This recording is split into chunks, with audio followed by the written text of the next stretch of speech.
Welcome to our daily hovers. I'm Meeka Nomicon, and today we'll be playing through the game The Funeral, where we need to discover our family's deep dark secrets while we're attending a funeral. You are in this bleak funeral home amidst a few other people. Do you know them? They look familiar, but you're not sure if you've ever seen them before. It is maddening, this sense of familiarity. For some reason, you are certain that you ought to be knowing who they are, yet why can't you remember their names? The funeral service appears to not have started yet. The mourners stand before the casket, nameless and lost in thought. And who are they mourning? Why are you even here? The coffin is sleek, of dark ebony, the coffin of a poor man. The picture atop it, that face, is that your picture? A sense of alarm and disorientation grips you. What is happening? How could your photo be atop the coffin? And knowledge rises like the rising of some dark tide, a horrific memory. Then it recedes before you can identify it. You turn to the mourners, just a handful of people really, about 4 or 5, hanging back in the shadows. Only 3 people are in the front row. Clearly, the dead man wasn't very popular. You approach the 3 nearest the coffin. They look at you unseeingly, as if they are looking past you. A woman in her 50s, bearing an air of faint sorrow. Her eyes are distant, testament to the lifetime of grief. Again, there is a sense of aching familiarity. You are certain that you know her, but that knowledge is locked away somehow, and you're unable to get to it. Beside her, a young man in his 30s, a guarded expression and an air of restlessness, as if he would much rather be elsewhere. The sight of him troubles you, but you are not sure why. Besides him is a pretty young girl in her 20s. Her expression is subdued, thoughtful. The sight of her inexplicably strikes you like a blow. It takes some effort for you to regain your composure. Just as you approach them, a strange thing happens.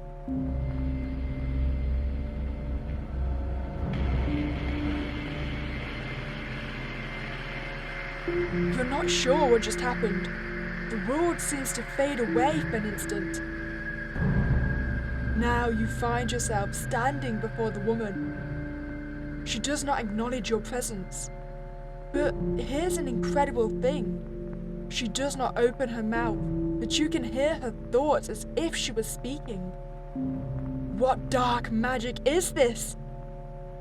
It was so sudden, but now that I think about it, it's not so surprising. All these years, he talked about his own death, and now it came about in a way none of us expected.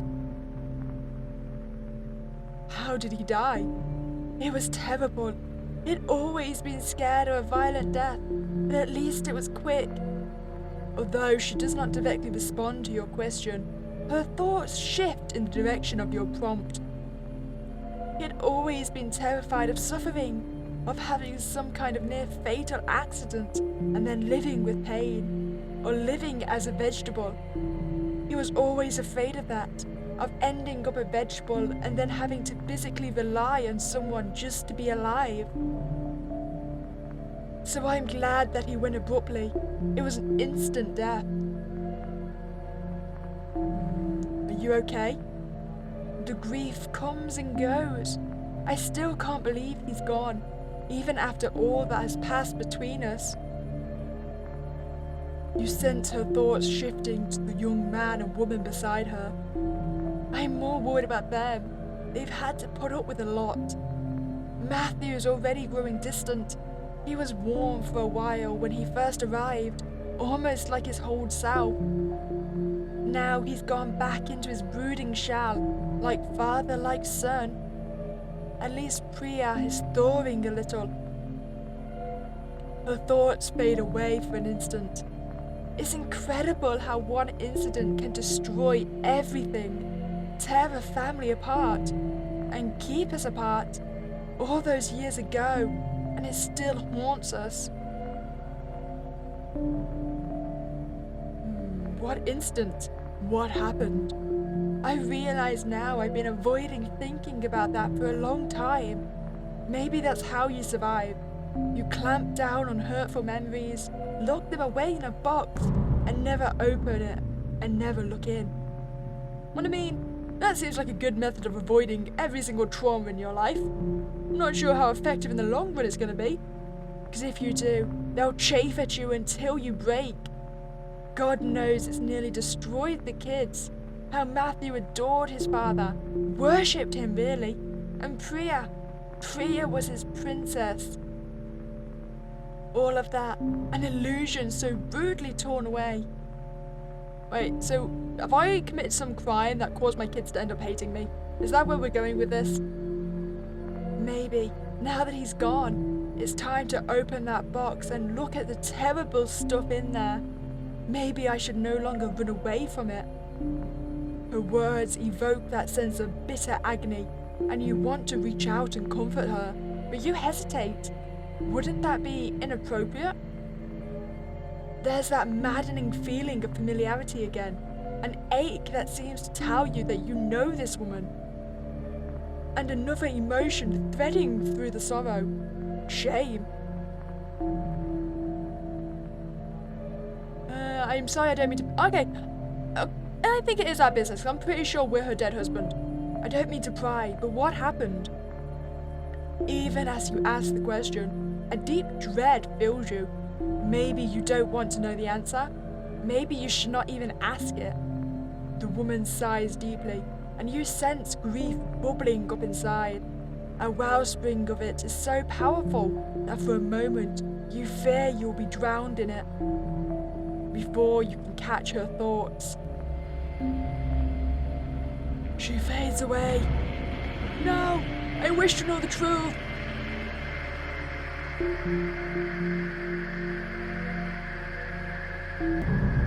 You find yourself standing before the young man. His hands are tucked into his pockets as he stares at the casket. He seems oblivious to the others around him. I just spoke to your mother. He looks up, startled, looks around. He does not look directly at you. He does not acknowledge your presence. For some reason, this does not offend. In fact, weirdly, for reasons you cannot understand, it seems the most natural thing in the world. As before, you hear his thoughts as if he responds to your question. I could have sworn I heard something. I must have been hallucinating. I guess that's what not sleeping for 2 days does to you. Soon as this is over, I'll head back to the room, pop a couple of V's, and get knocked out. Though I'm not sure I can, with all these thoughts. It's amazing how she can grieve over him at all, that she still won't say a bad thing about him after all he's done. Mum's barely holding on, but she's not going to show us that, as usual. She's concerned about you. She's always worried about us. That's how it's always been. That's part of the problem. She thinks that's why she's hid the truth from us. But I think she was mostly just hiding the truth about him from herself. A part of me is guilty, thinking I should be grieving over him. He was my father, after all. And then another part of me, the larger part, doesn't care at all. Do I really feel anything? Any loss? It's strange. I feel nothing. That's such an awful way to feel about your father's death. But is it really? When was the last time I spoke to him? Maybe 4 years now? I'm not angry. I think the years have softened the anger. I'm just apathetic, really. When I got the call, it was almost like Ma was telling me about someone else's death, a stranger's. You sense anger, even frustration in his thoughts. His mother. Shouldn't he be beside her, comforting her? But there seems to be some kind of distance between them, an abyss that is impossible to cross. He seems to pick up on your thoughts. A part of me does wish I could go to her, but where do we start? It's too far gone, and it's all because of him. What happened? What did your father do? A buzzing fills the world, and his next thoughts are drowned in it. The world is fading away, a memory rising.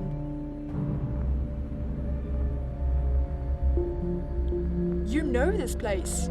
You have been here? Did I commit a murder? A horrific image, a memory. Oh, I did a bad thing, Paoli. Now you are standing before the girl. She is deeply sad within. A measure of relief fills you. At least one of them is grieving the man in the casket. Yet, looking at her fills you with unexpected and surprising sorrow. You want to reach out to her, hold her, tell her that all will be okay. But you know you can't do it. You don't even know her. Don't you? Don't you know her? Are you sure? Why does she evoke such grief in you? You want to ask her if she loved the man in the casket, but that would be a terrible thing to ask at a funeral. But it's a good question. Did she? Why are you here? And who are these people? And why does your not knowing the answers to these questions not bother you? In fact, now you feel very calm. Except for the ebbing and flowing under tides of sorrow, you are mostly at peace. I'm so sorry. She sniffles, and does not acknowledge your words. That should have struck you as rude, but it doesn't. I can't believe he's gone. I can't believe it. And so suddenly, and in such a terrible way. At least he didn't suffer. Mom saw the body, and she said his face, what was left of it, looked so peaceful, almost like he was sleeping. It's the strangest thing. I never thought I'd feel this terrible, and now look at me. I guess it goes to show, when he was alive, we barely talked, except for those occasions I called. I think I had hardened my heart to him. Maybe that's what happened. I put up a wall, and now that he is dead. I don't feel like we should bring Matthew into it. Yes, that does happen sometimes. She does not respond, and stays lost in thought. What exactly caused all this to happen? To think that this all goes back to that one moment. Everything would have been different if only Dad hadn't become a murderer? Dun dun dun. A burning sensation fills you, an urgency. It is imperative for you to find out what happened to this family. What has broken them apart? Your very soul seems to depend on it. You find the woman, their mother, standing slumped. She stares off into the distance. Okay, I don't think the husband betrayed her, right? I'm pretty sure it was just murder. I need to know what happened. She looks right through you. Her gaze is haunted. You'd been at it for years. I never even knew. But that's a lie, isn't it? I knew. Of course I knew. I knew, yet I didn't allow myself to know. I kept it a close secret, because my biggest fear was that the children would find out. I didn't want them to know what kind of man he was, and so I stayed quiet. Through all those nights when he was away on his supposed business trips, late at work meetings, I told the kids that their father was a busy man. And that was how it was, wasn't it? Dad's away. He's busy. He's busy earning a living. Busy, always busy. I saw him about once a week during school days, and most weekends he wasn't there. I guess it was normal for most rich kids. You got used to it. You went to a school where everybody's dad was some big shot, away most of the time. And we bought it. That's the awful part. We bought it hook, line, and sinker. The dad's going to miss out on PTA again. They want to see him. Your dad's busy, honey. He's a busy man. Until... Princess, that's what he used to call me. Princess. I used to wait to see him, to get the gifts, the hugs. I would wait to smell his cologne. I used to wait for that. I loved him. We all did. And then, when it happened, it all blew up in his face. It had to happen. He'd been sleeping with too many women, you see. Mainly by coercion, it appeared. The big CEO of a multinational corporation. It was bound to go wrong. You can't hide the truth forever. That horrid woman, Lara, that awful phone call, she spilled it out. And then the other woman came forward at his workplace. That whole #MeToo movement thing, harassment. I tried even then to hide it, but... What boy has to live with something like that? Going to school, 8th grade, your dad's name in every paper. #MeToo. They crucified me. Even those teachers, they screwed with me in the front of the whole class. Son of a rapist, molester, junior. The names kept coming. I think that's when Matthew began shutting us out, and all the stories started coming together. What Dad was really up to, all those business trips, what they actually were, and Ma tried to protect them from it till the very end. She never told us the truth. He was a liar, that's what he was. 6 months. That's how long it took to lose everything. And after he lost his job, the house, the fancy perks, the kids had to leave the private schools. And then, after they got divorced, it was over. Over for us. Matthew couldn't wait to leave home when he finished college, and I don't blame him. He never looked back once.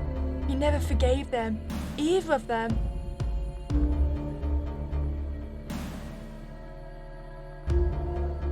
See, I don't know whether I should say it wasn't the mother's fault, because if the mother knew he was having an affair, I can kind of see it both ways. I mean, you wouldn't want to be in that relationship, but if you have no other options, okay, we're just going to go with, do you forgive her? It wasn't Ma's fault, but we were just kids, and she didn't know how to deal with the fallout. The relatives, the haranguing, the press, she shut us out too. Do you forgive him? I want to forgive, but he ruined our lives. All for lies. For something so cheap? For sex? You stand before her, and you feel a terrible sense of shame. And of course, you know why. You knew from the beginning. You know who is in there. The dead body that lies within was once yours. They weep. They stand apart. They are broken. And you broke them.